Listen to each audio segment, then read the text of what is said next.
you come down, you're down late, you find a way to get that touchdown. What do you say about this team to rise to the team once again in a moment like this? Yeah, man, we just got a team full of dogs, man. Just guys that's gonna compete all the way to the end, and that's what it was all about. The whole time on the sideline, once we didn't get that fourth down there, we already knew we was talking to ourselves like, hey, we're gonna get the ball back. We just gotta go down there and execute at a high level, and we're gonna come out with a win, and that's what we was able to do. Josh, Michael, you were in the injury tent there for quite a while for a guy like you. Can you tell us what was going on there? Oh, nothing major. Just a little cramp, but I'm good. Nothing bad. I'm pushed through anything, and nothing was gonna take me out of that game. So, Hey! I was ready to play. Let's go! I haven't even seen this guy yet. What's up, Oh, man. Yes, sir. Oh. Appreciate you, coach. Yes, sir.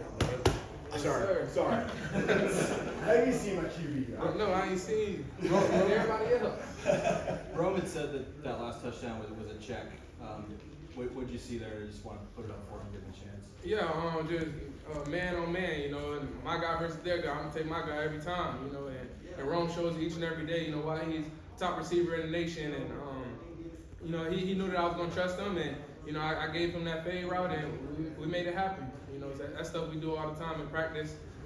Every game, y'all see it. So, I trusted it, and I just made the play. You made the play. You were well aware they lost their starting cornerbacks on the same play. You said what? You were well aware that Oregon lost their starting cornerbacks, both of them on the same play to injuries. Yeah, I did see that. I did. So you were probably looking to pick on the other guys a little bit too? Oh, no, we came into the game ready to attack anybody. It didn't matter who was in there. It don't matter if it was, I ain't going to say what I told Coach Mike, but, it don't matter who was out there. I trust my guys, and, I believe in them, and they believe in me. So it don't matter who's over there on the other side. We're going to make it happen. Mike, did Oregon do anything that was surprising to you? Surprising? On the defensive side, showing you any elements? No, it was nothing that was surprising. They're a tough team. They're a tough defense, and we just had to execute at the end of the day, and that's what we was able to do to come out with the win. Mike, when you guys got stopped at the goal line, you came off looking pretty heated. To get that last chance, how pumped were you to have a chance to go down there with still an opportunity to win the game? Yeah, I was always confident. I come into the game confident. I never lose that confidence, and that's something that we got throughout the team, and that's something that the coaches instilled in us as well. Just our preparation. We prepare at a high level, and it allowed us to go out there on game day and execute at a high level. So, I knew once we got the ball back, I knew that we would get the ball back, and once we did, I knew we was gonna go down there and make a play, and that's what we did. Mike, you lost J-Mac early. Giles Jackson comes in, hadn't played all year. What have you seen from him to know that he's going to step in and do that same kind of thing, direction-wise? Yeah, man. Like I always say, I got the best receiver in the core in the country. Number one. I don't know if anybody else saying anything different. They got to turn on the tape, because those guys they show it each and every day. And, you guys probably don't see it all the time, but in practice, Giles makes those plays all the time. And he's a guy that I trust and can rely on it in any situation as well. And we had all our trust in Giles. We knew that.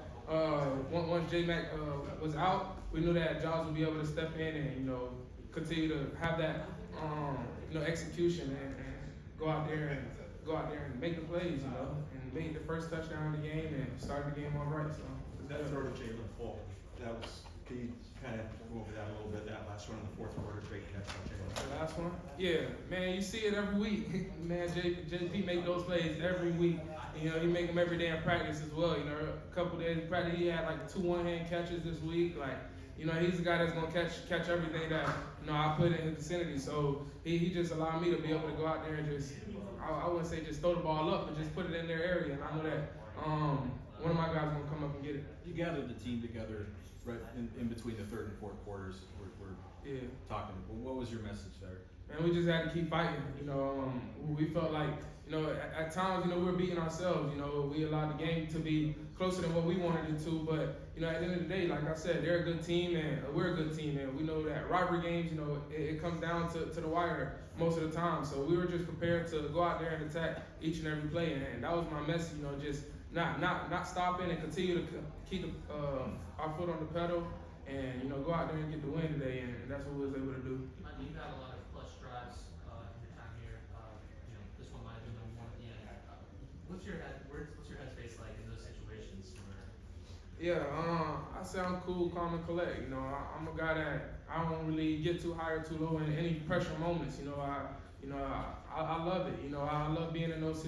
I'm not gonna say I love being in those situations. If I couldn't, if I didn't have to, and we was just blowing teams out all the time, you know, that'd be great as well. But when those situations do come, you know, I understand that I'm mentally prepared and you know always ready for those moments, and my team as well. You know, and my boy Rome back there, you know, he gonna make the play. So Hey, you looking at the Heisman Trophy winner right there. Y'all boys better. hey man, Rome gonna make the play. So I just, right now, man. yeah, I just gotta get those boys the ball, and that's what I try to do each and every day. Mike, the way that the you stadiums guys- in the Pac-10, I mean, the Big Ten and the Pac-12 now, he's comparing the atmosphere to what you've seen in the past. Oh, it is number one. You know, Husky Stadium, you know, is greatest setting in college football, and you know the fans are amazing. You know, they come out and support each and every weekend. Man, today was electric. I'm not gonna lie, it was very fun to be out there, and you know to see them all on the field after the game. You know, after that big time win, it was a blessing, and you know I'm just super excited. Like So more from Michael, please. the way that you finished this game, persevered, kept answering. Did this game feel pretty similar to last year's Oregon game, just in the way that it kind of played out?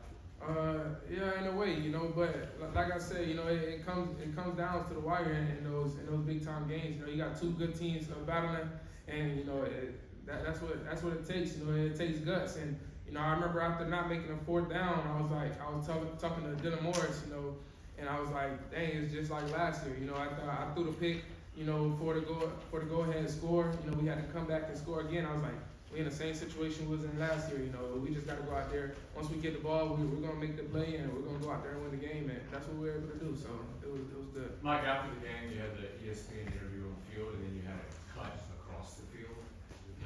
Can you take us through that madness? Yeah, whoever the security guard was, man, he did amazing. You know, sorry for some of the people that got shoved out of the way, but you know, it was just a blessing. You know, I was just excited, and you know, as much as I did want to celebrate with the fans, you know, like you said, it was very hectic out there, but you know, in a good way. You know, in a good way, and you know, I'm just super blessed to be in the position I'm in today, and you know, I'm just gonna continue to keep my head down and keep going. You know, this is not the end. Michael, how good does it feel to beat a team that's ranked 8th in the nation after maybe you guys didn't have the kind of big time wins that you wanted on your resume? Man, it just feels good to come out and win each and every week. You know, just continue to have that 1-0 mindset. You know, our motto is us versus us. You know, and you know it's a lot of things that's gonna be said outside. You know, people might not believe in us. You know, at times, but for us, we just gotta focus on what's inside our building and just go out there and execute at a high level. And we understand, we know the talent that we have and the people we have in our locker room, and we have what it takes to beat anybody. So you know, that's the mindset we come out with each and every week. All right, thanks, sir. One more. Do you think the Big Ten appreciates what's coming in some of these Pac-12 schools? I'll say, yeah, they appreciate it. At the same time, they better be ready. All right.